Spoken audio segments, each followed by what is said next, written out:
ఇప్పటివరకు ఉన్న అప్డేట్ చూసుకుంటే అనకాపల్లి 65.97, అనంతపురం 68.4, అన్నమయ్య 67.63, బాపట్ల 72.14, చిత్తూరు 74.06, కోనసీమ 73.55, తూర్పుగోదావరి జిల్లా 67.93, ఏలూరు 71.10, గుంటూరు 65.58, కాకినాడ 65.1, కృష్ణా 73.53, కర్నూలు 64.55, నంద్యాల 71.43, ఎన్టీఆర్ 67.44, పల్నాడు 69.10, పార్వతీపురం 61.18, ప్రకాశం 71, నెల్లూరు 69.95, సత్యసాయి 67.16, శ్రీకాకుళం 67.48, తిరుపతి 65.88, విశాఖపట్నం 57.42, విజయనగరం 28.16, పశ్చిమ గోదావరి 68.98, వైఎస్ఆర్ 72.85. గత ఎన్నికలతో పోలిస్తే ఈసారి మాత్రం ఓటింగ్ ప్రక్రియ ప్రశాంతంగా జరిగింది, చెదురుమదురు ఘటనలు తప్ప.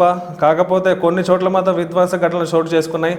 ఓవరాల్గా అయితే ఈసారి గత ఎన్నికలతో పోలిస్తే మాత్రం డెఫినెట్గా చెప్పుకోవచ్చు పోలింగ్ శాతం గణనీయంగా పెరిగిందని. మరి పూర్తి అప్డేట్స్ కోసం సాస్ టీవీని చూస్తూనే ఉండండి. Stay tune.